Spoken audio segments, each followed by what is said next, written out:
우리가 잘 되는 사람들을 보면 어떤 분야에서 탁월한 사람들 옆에는 반드시 좋은 사람이 있어요. 그리고 그 사람을 후원하고 도와주고 그 사람을 걱정하고 염려해주는 그룹들이 반드시 있어요.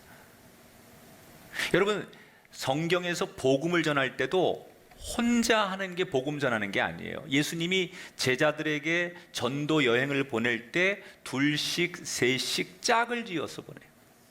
우리 감리교회 창시자 요한 웨슬레 목사님이 평생 전도하셨는데 혼자 전도한 게 아니라 그 옆에 항상 찰스 웨슬리가 늘 동행을 해요. 그러니까 하나님의 일은 우리가 또 세상에서 그게 내가 사업을 하는 일이든 어떤 가치 있는 일을 할 때 혼자서 하는 일보다는 우리가 협력하고 함께 하는 일에 대한 고민과 그런 과정들을 수용해야 돼요. 근데 이때 중요한 게 뭐냐? 마음이 맞아야 돼요. 백지장도 맞들면 낫다 그러는데 이게 마음이 맞아야, 잘 뭉쳐야 효과가 생기는 거예요. 그러니까 어떻게 해야만 우리가 복음을 위해서 마음을 뭉치고 가치 있는 일을 위해서 우리의 마음을 하나 되게 할 것인가? 이런 일을 잘한 사람이 오늘 사도행전 16장에 등장하는 사도 바울이에요. 이 바울이 여러분 아시다시피 1차 전도 여행을 마치고 오늘 16장은 2차 전도 여행을 하는 과정의 이야기예요. 자, 1차 전도 여행 때는 바울이 바나바와 함께 동행을 했죠. 그런데 2차 전도 여행 때는 바나바와 동행을 못하고 실라, 여러분 이제 바울의 서신을 보면 많이 등장하는 이름이 바울과 실라, 빼놓을 수 없는 실라가 이때 등장하죠. 2차 전도 여행 때 실라라고 하는 사람하고 2차 전도 여행을 갑니다. 그런데 오늘 성경에서 몇 가지 특징이 있는데 2차 전도 여행 때 1차는 전도 여행을 가서 낯선 곳에 갈 때 이미 하나님이 모든 걸 예비해 놓으시고 일이 척척척 진행되고 유대인을 만나야 되면 유대인을 만나고 회당에 가는 것도 어렵지 않고 모든 것들이 일사천리로 복음을 전하는데 어려움이 없었어요. 그래서 그런 기대를 가지고 2차 전도 여행을 신라와 함께 떠났는데 웬일입니까? 1차 때 그렇게 잘 되던 전도 그 여정하고 다르게 2차 전도 여행에는 가는 곳마다 어려움이 생기고 자기들이 계획하고 자기들이 짜놓은 스케줄들은 모든 게 안 되고 엉망이 되기 시작하는 거예요.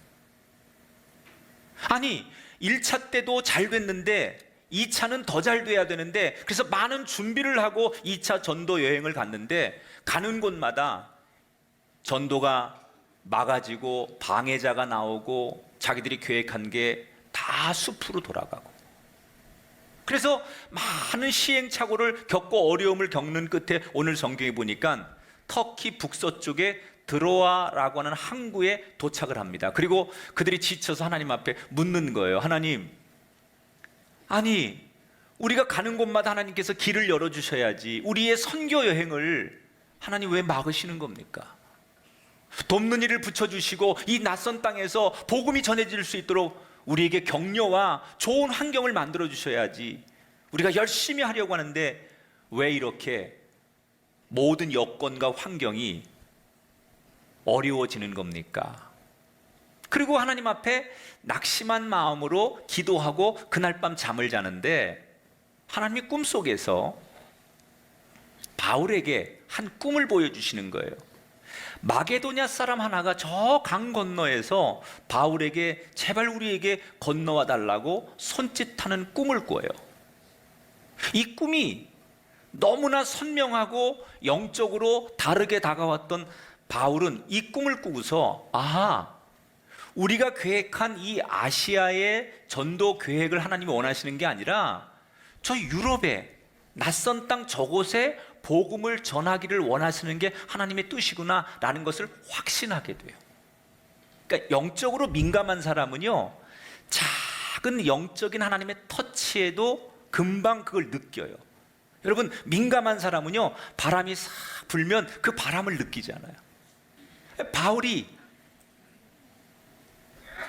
같이 동행했던 신라 디모데 누가에게 자기 꿈내기를 하면서 하나님이 우리에게 원하시는 게 이건 것 같다. 그래서 그들과 함께 그들이 배를 타고 유럽으로 건너가게 돼요. 오늘 사도행전 16장 11절 12절에 우리가 드로아에서 배로 떠나 거기서 빌립보에 이르니 이는 마게도냐 지방의 첫 성이요 또 로마의 식민지라. 처음으로 기독교가 유럽에 발을 내딛는 순간이에요. 지금까지 바울은 이 유럽, 배를 타고 저 유럽으로 건너가서 전도해야 된다고 생각해 본 적이 없는 땅, 그곳이 유럽이라는 것은 알고 있었지만 거기까지 가서 복음을 전해야 된다고 그 필요성을 한 번도 생각해 보거나 계획한 적이 없는, 말 그대로 미지의 세계였어요. 그곳은 아시아에 비해서 유대인이 별로 없는 곳이에요. 그래서 낯선 곳이에요. 자, 원하지도 않았고 가고 싶지도 않고 낯선 곳이고 미지의 세계예요. 그런데 바울 일행은 기꺼이 그곳에 갑니다. 왜일까요? 내가 원하는 것도 아니고 익숙한 것도 아니고 계획한 것도 아니에요. 그런데 왜 그곳을 가야 됩니까?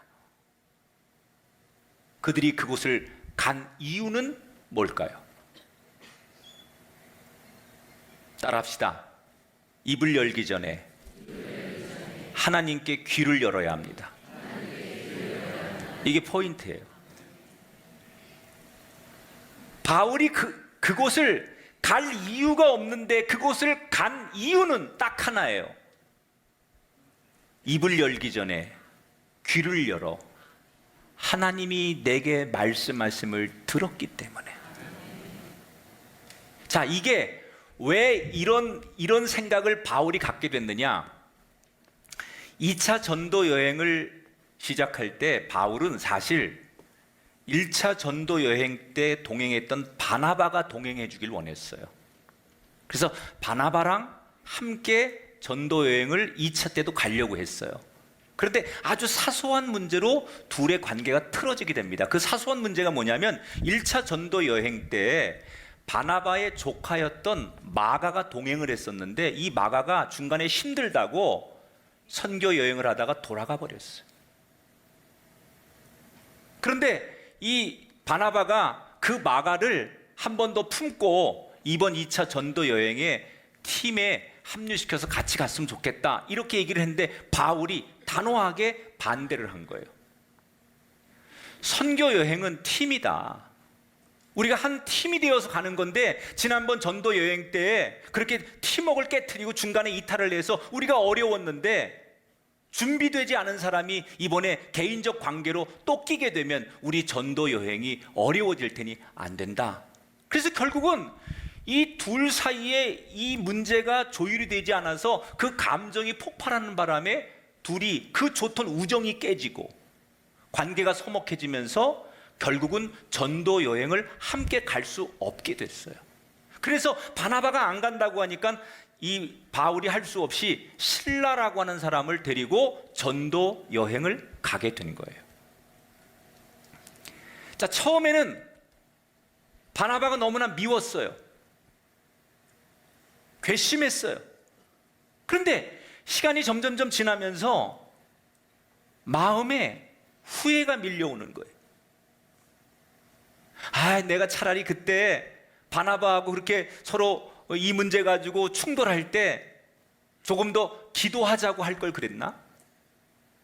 그때 내가 조금 양보하고 내가 그냥 마가를 품고 같이 가자고 할 걸 그랬나?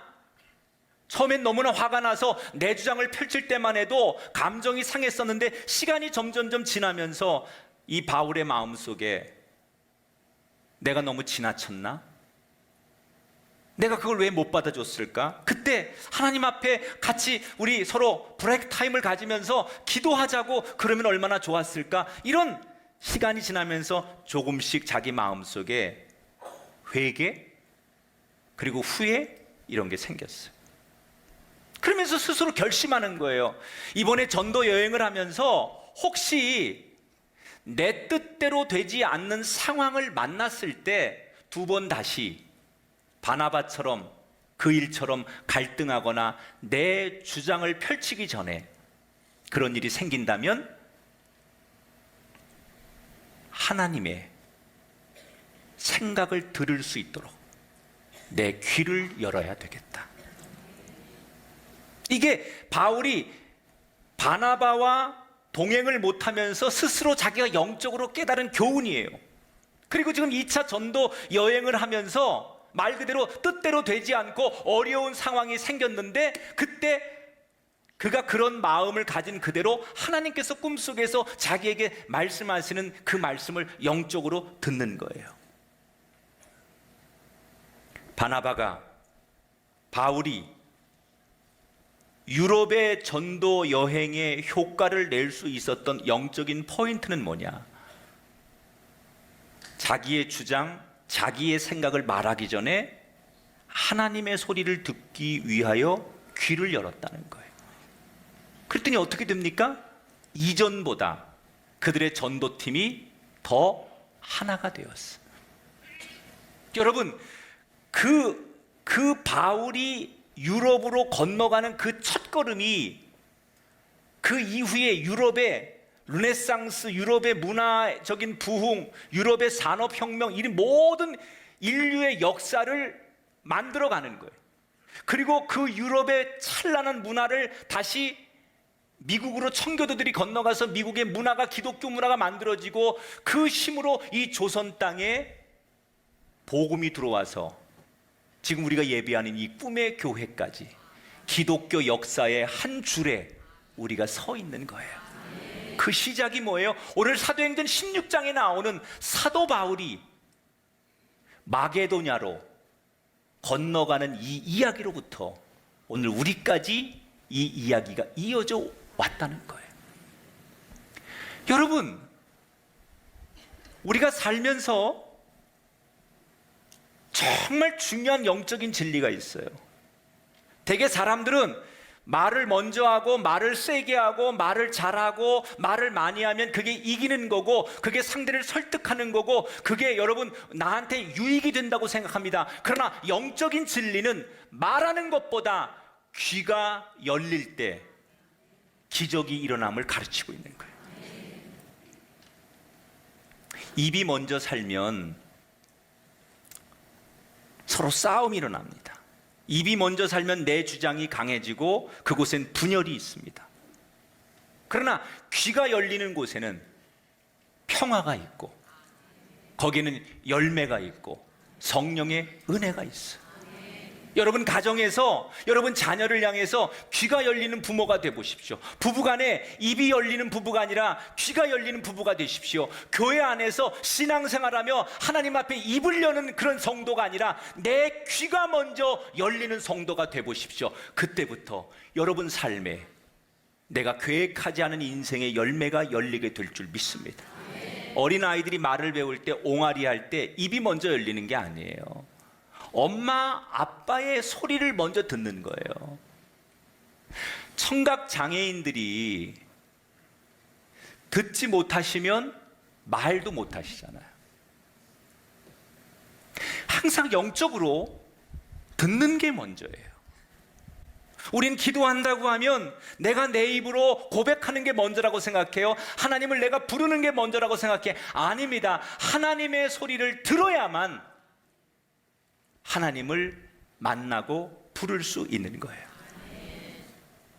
여러분, 우린 살다 보면 의견이 부딪히고 원하지 않는 상황이 올 때가 있어요. 그게 가정에서도 우리의 일터에서도 세상 살아가면서 내가 뜻하지 않은 상황을 만나서 부딪혀야 할 때가 있어요.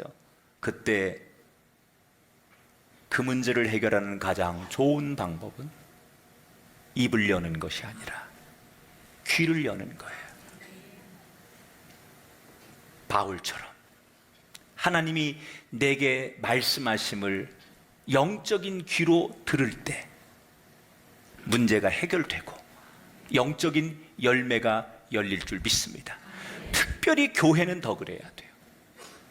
특별히 교회 사역은 우리가 다양한 사람들이 모여서 서로의 의견도 들어야 되지만 우리 모두 하나님의 뜻이 어디 있을까를 묻는, 하나님의 뜻을 우리가 들을 수 있는 귀를 열어야만 그게 진짜 교회의 섬김이고 봉사고 헌신이에요. 여러분의 인생에 오늘도 하나님이 말씀하심을 귀가 열려 이제부터 들을 수 있는, 그래서 여러분의 막혀진 길에 새로운 주님이 만들어주신 길이 열려지게 되기를 주님의 이름으로 축원합니다.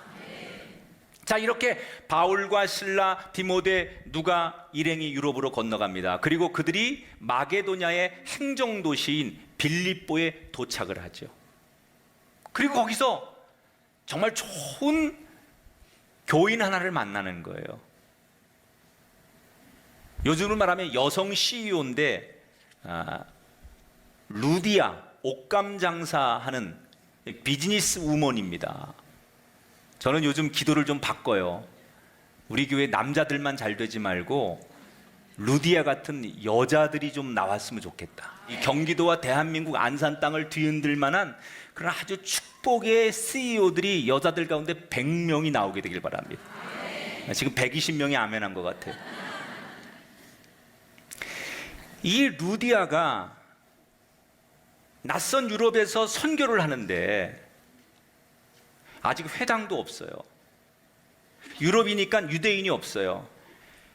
유대교들은 회당을 지으려면 율법에 성인 남자 유대인 10명이 있어야 회당을 지을 수 있도록 허락을 해줘요. 그러니까 유럽이니까 유대인들이 와 있긴 하지만 뭐 여성들, 뭐 아이들 이런 숫자는 좀 있었겠지만 성인 남자 10명이 구성이 안 돼서 아직 유럽에 회당이 없는 거예요. 그래서 사람들이 회당이 없으니까 안식일이 되면 회당 대신 그저 어디 성 밖에 나가가지고 기도 처소라고 해서 강가 같은 데서 모여가지고 그냥 이렇게 기도하고 기도회하고 그런 게 그 당시 유럽에서 좀 있었는데 거길 찾아갔다가 루디아를 만나는 거예요. 그 루디아가 이 바울이 선교하는데 많은 스폰을 해줍니다. 지금으로 말하면 예배 드릴 수 있는 처소를 자기 건물을 내주고 사람들이 오면 다 먹이고 그리고 어려운 사람들에게 다 돈이 들어가면 그것을 뒤에서 사업한 수익금을 가지고 헌금해서 다 뒷바라지 해주면서 유럽에 이 바울 일행이 마음 놓고 선교할 수 있도록 스폰을 해주는 거예요. 그래서 마음 놓고 신나게 전도를 하는데 오늘 우리가 읽은 성경에 보면 아주 뜻밖의 작은 사건 하나가 이 바울의 일행을 흔들어 놓게 됩니다. 바울 일행이 전도를 하는데 귀신 들린 여자 하나를 만나요.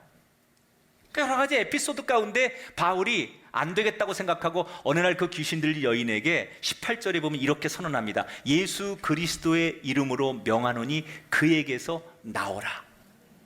귀신을 내어 쫓아줍니다.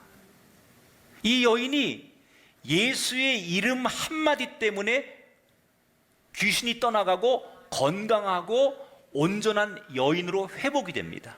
여러분, 저는 오늘도 여러분들에게 이 교회 우연히 예배 온 것 같지만 예수의 이름으로 이 한마디 때문에 여러분의 인생의 문이 열리게 되길 바라고 꼭 떠나가야 될 것들이 떠나가고 여러분에게 기적이 일어나게 되길 축원합니다. 목사의 이름이 아니라 예수의 이름으로, 예수의 이름 한마디면 그 권세 앞에는 어떤 더러운 것도 어떤 질병도 어떤 귀신도 떠나가게 된다는 것을 믿으시기 바랍니다. 이 여인이 너무 감사해 무릎을 꿇고 감사의 눈물을 흘리며 고백을 드립니다. 그리고 모든 사람들이 그걸 보면서 놀라워하죠. 그런데 이 놀라워하고 모두 감사하는 자리에 불편한 사람들이 있었는데 바로 이 귀신 들린 여인을 이용해서 돈벌이 하던 사람들이 있었어요. 이 여인을 돈을 주고 고용하던, 근데 성경에 보면 이 여인의 주인들이 몰려왔다 그랬어요. 누가 한 사람이 이 여인을 소유한 게 아니라 이 여인을 소유한 주인들, 복수의 단어가 나오거든요. 그러니까 돈 있는 사람들이 돈을 투자해가지고 이런 사람들을 사가지고 곳곳에서 점을 치게 하고 영적으로 혼란하게 해가지고 돈벌이 하는 일이 그 당시에 굉장히 성행했는데, 이게 영적인 매춘이죠. 육체적 매춘만이 매춘이 아니라 영적으로 거짓을 말하면서 돈을 벌거나 목적을 달성하는 것, 이게 다 영적인 매춘이에요. 그런데 이 여자가 그렇게 해서 돈벌이를 잘 만들어줬던 여자인데, 바울의 기도로 깨끗하게 나아지니까, 경제적으로 손해가 되니까 여기에 분노한 이 포주 같은 사람들이 바울 일행을 행정관청에 고발을 합니다. 우리 도시에 낯선 이방인들이 와가지고 쓸데없는 소리와 이상한 행동을 해가지고 마을 사람들의 마음과 이 주민들을 현혹하게 하는데, 저 사람들을 풍기문란 또는 뭐 미풍양속 뭐 여러 가지 이런 그런 조항을 들이대면서 이 사람들을 좀 제발 처벌해 달라고. 이미 이런 포주들하고 공무원들하고 결탁이 돼 있었을 테니 그들의 뒷돈을 배경으로 행정관은 바울 일행을 잡아다가 법의 절차 없이 그냥 무지막지하게 매질을 가하고 그들을 쇠사슬에 묶어서 감옥에 갖다 집어넣게 돼요. 여러분, 이 장면을 한번 바울의 입장이 돼서 한번 생각해 보세요. 그냥 우리가 객관적이 아니라 내가 바울이 됐다고 한번 생각해 보세요. 여러분이 지금 이 상황에 놓인 바울이라면 어떤 생각이 드시겠어요? 아니, 내가 하나님이 원하셔서 성령께서 나를 보내셔서 이 낯선 유럽에 아무 유대인도 없는 연고도 없는 곳에서 나는 열심히 복음만 전했을 뿐인데, 불쌍한 귀신 들린 여인 내가 고쳐줬을 뿐인데, 우리가 뭘 잘못했다고 하나님 우리에게 상급을 주셔도 시원찮을 판에 우리를 이렇게 억울하게 매맞게 하고 감옥에 들어와서 이 고생을 하게 하실까? 여러분, 만약에 우리가 바울의 일행이라면 얼마나 화가 나고 얼마나 억울하고 얼마나 답답하겠습니까? 그래서 그 답답하고 억울한 그 마음을 분노로 또는 하나님 앞에 억울함으로 원망함으로 토해내지 않겠습니까? 바울 일행은 안 그랬을까요? 여러분, 바울이 물론 뭐 감옥에서 찬송하고 신라와 함께 그랬다 그러지만 아니, 처음엔 절대 그러지 않았을 거예요. 물론 오늘 성경에 바울과 신라가 감옥에서 그 상황에서 기도하고 하나님을 찬송했다고 나오지만 처음부터 기도하고 찬송했을까요? 아니에요. 아마 처음에는 감옥에 매를 맞고 갑자기 끌려 들어와가지고 너무 두들겨 맞아가지고 막 얼굴에 피멍이 들고 막 코피가 터지고 여기저기 찢어지고 막 그래서 욱신거리고 아프니까 숨도 제대로 못 쉬었을 거예요. 기가 막히니까 누구도 한숨소리 신음소리 이외에는 아무 말도 못했을 거예요. 피투성이가 된 채 쇠사슬에 묶여가지고 그 컴컴한 감옥에 서로를 바라보고 있으면서 처음에 겨우 바울이 신라에게 자네 괜찮나? 이 정도 물어봤겠죠. 젊은 신라가 예 선생님 저는 괜찮습니다. 선생님 괜찮으세요? 그래 나도 괜찮아. 이때 성경에는 안 나오지만 제가 이 상황을 상상하는 거예요. 분명히 신라가 바울에게 그랬을 거예요. 선생님 이게 뭡니까 이게? 우리가 하나님 뜻에 순종하느라고 유럽까지 와가지고 고생해가지고 복음 전하고 전도하고 하나님을 위해 충성을 다했는데 이렇게 억울할 때가 어디 있습니까? 하나님 도대체 우리 왜 이렇게 힘들게 하시는 겁니까? 이런 게 복음 전하는 겁니까? 하나님이 정말 우리 편 맞는 겁니까? 우리 어떻게 해야 됩니까? 그리고 이 젊은 신라가 이 지금의 상황에서 자기 선생님인 바울에게 답답하고 억울한 마음을 푸념했을 거예요. 이때 바울이 맞장구를 치면서 맞아, 하나님 진짜 너무하셔. 뭐 전도고 선교고 야 우리 눈치껏 해야지, 이렇게 헌신할 필요 없어. 바울이 그렇게 말했을까요? 그렇게 말했다면 뒤에 바울과 실라가 그 밤에 기도하고 찬송하는 일이 일어나지 않았을까요? 그때 바울이 뭐라고 말했을까? 제가 상상을 한 거예요. 바울이 이렇게 말했을 거예요. 그래, 내가 자네 마음도 알아. 그런데 내가 예전에 전도 여행 다닐 때 돌에 맞아 죽을 뻔한 적이 있었어. 근데 그때 하나님이 끝까지 나를 놓지 않으시고 하나님이 도우시고 함께 하시니까 그 돌에 맞아 사람들이 다 죽었다고 나를 내다 버렸는데도 하나님이 나와 함께 하시니 그때 내가 죽음에서 다시 살아나서 이렇게 복음 전하고 하나님 앞에 쓰임 받지 않는가. 우리가 지금 이렇게 억울하고 내일을 알 수 없는 이런 곳에 들어와 있지만 오늘도 우리가 이곳에서 하나님을 포기하지 않고 하나님을 부르고 하나님을 의지하면 하나님께서 우리를 분명히 지켜주실 것이야. 그리고 바울이 자기의 간증을 한 거예요. 성경에는 안 나와요, 이 얘기가. 제가 그냥 성경을 상상하는 거예요. 분명히 그랬을 거예요. 그러니까 신라가 뭐라 그러냐, 그 간증을 듣고서 아, 선생님 맞아요, 그렇죠. 그럼 우리가 이렇게 하나님 원망하고 불평하지 말고 여기서 하나님 앞에 감사하고 찬송해야 되겠네요. 그래서 바울과 신라가 찬송하게 된 거예요. 만약에 신라가 이게 뭐예요? 그리고 불평하고 원망할 때 바울이 그래 말이야, 야 이거 우리가 정말 이거 비참해서 못해 먹겠다, 야 이렇게 우리 충성해봤자 돌아오는 거 이러고밖에 없으니까 다시는 이러지 말자, 이러고 같이 맞장구를 쳐주고 같이 불평 불만을 이야기했다면 그날 밤 그 감옥에서 바울과 신라가 감사하고 찬송하는 일은 일어나지 않았을 거예요. 한쪽에서 불평하고 원망할 때 바울이 자기의 간증을 통해 하나님만 붙들면, 하나님이 우리와 함께만 하시면 우리는 하나님의 뜻 안에 자유할 수 있어 라고 격려하고 축복의 말을 나누었던 바울이 있었기 때문에 신라가 그 말로 위로를 얻고 거기서 찬송을 함께 부를 수 있었다는 거예요.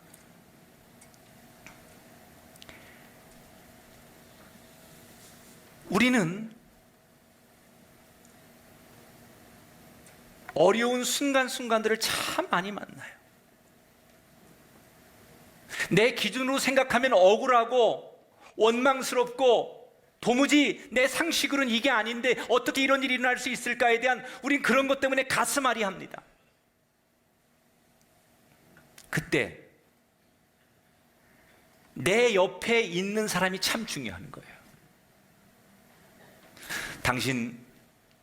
난 당신 마음 이해하지만 그렇다고 원망만 하고 분노하고 그러지 말고 이럴 때일수록 하나님의 뜻을 구해보자고. 하나님이 당신 사랑하잖아, 하나님 우리를 버리지 않으시잖아. 이렇게 누군가가 옆에서 믿음의 말, 격려의 말, 충고의 말을 해줄 때 한쪽에서 원망하고 불평하던 사람들의 그 불평과 원망이 사라지는 거예요. 대개 한 공동체가 우르르 무너질 때 보면 이쪽에서 불만을 얘기할 때 격려와 축복을 하는 말 대신 이 불만을 같이 맞장구를 쳐줄 때, 우리 교회 27년 됐잖아요. 그동안 많은 교인들이 왔었고 많은 전도대도 있었고 많은 봉사자들이 있었어요. 근데 27년을 한결같이 잘하는 교인들이 있고 중간에 흐지부지한 교인들이 있는데 왜 그런 줄 알아요? 27년을 한결같이 잘하는 사람들 보면요, 왜 그 27년을 봉사하고 전도하고 헌신하면서 그들에게 어려운 일이 없었겠어요? 왜 교회 안에 갈등이 없었겠어요? 왜 위기의 순간이 없었겠어요? 그런데 그 사람 옆에 격려하는 사람들이 있었던 거예요. 힘들지만, 어렵지만, 억울하지만 이걸 우리가 기도로 이겨내야지, 그러면서 좋은 말로 서로 격려하고 축복하는 사람들이 있었기 때문에 그 고비를 넘겨서 27년을 진행해 온 사람들이 있는가 하면, 그 어려운 순간에 불평, 불만과 원망이 생길 때 거기에 맞장구를 쳐주고 격려하는 사람이 없는 공동체는 반드시 사라지더라는 거예요. 우리 가정도 마찬가지고 여러분의 삶의 일터도 마찬가지예요. 어려움과 위기가 생겼을 때 누가 격려와 위로의 말을 해주느냐가 그 공동체를 살리는 거예요. 여러분, 우리가 지금 예배하고 봉사하고 찬양하고 이 모든 것들은 궁극적으로 영혼을 구원하기 위해서 하는 행위들이에요. 그런데 영혼을 구원하기 위해서 우리가 예배도 하고 훈련도 하고 봉사도 하고 여러 가지 일을 하다 보면 사람끼리니까 부딪히고 원망하고 불평할 만한 상황들이 많아집니다. 그때 그런 감정들을 쏟아내는 것이 우리 공동체를 살리는 게 아니라 하나님만 바라보자고, 하나님만 붙들자고 격려할 때 교회가 살아나고 가정이 회복되고 여러분의 일터와 삶의 자리에 기적이 일어날 줄 믿습니다. 어려울수록 믿음의 말을 더 많이 주고받는 격려가 있는 곳, 그곳이 바울과 실라가 비록 환경은 감옥이지만 하나님이 그곳에 함께 하셔서 옥문이 열리고 간수까지 예수를 다 믿고 그의 가족들까지 세례받을 만큼 해피엔딩으로 끝나는 이야기가 저와 여러분의 삶의 자리에도 있어야 될 줄 믿습니다. 지금은 우리의 삶이 억울하고 힘들고 정말 깊은 감옥에 갇혀져 있는 것처럼 고통과 고난의 연속일지라도 그곳에서 격려하고 위로하고 하나님을 바라보자고 서로를 두둥켜 안아줄 때 여러분이 있는 그 자리가 변하여 기적의 자리가 될 것이고, 지금의 이 과정이 언젠가 우리의 삶의 해피엔딩으로 끝나는 그날이 오게 될 줄 믿습니다. 여러분, 이번 한 주간 여러분의 삶의 자리에 이런 기적이 일어나시게 되기를 축복합니다. 여러분의 가정에, 여러분의 가족들에게, 여러분의 일터에 이런 기적이 일어나는 한 주간이 되시기를 주님의 이름으로 축원합니다. 따라합시다. 전도도 마음이 맞아야 합니다. 우리가 정말 마음을 맞추려면 두 가지 해야 돼요. 입을 열기 전 귀를 열어야 된다. 힘든 일이 있을 때, 위기가 있을 때 서로 믿음의 말로 격려해서 어려울수록 더 하나가 되어서 하나님의 복음의 능력을 나타내는 복된 저와 여러분이 되시기를 주의 이름으로 축원합니다.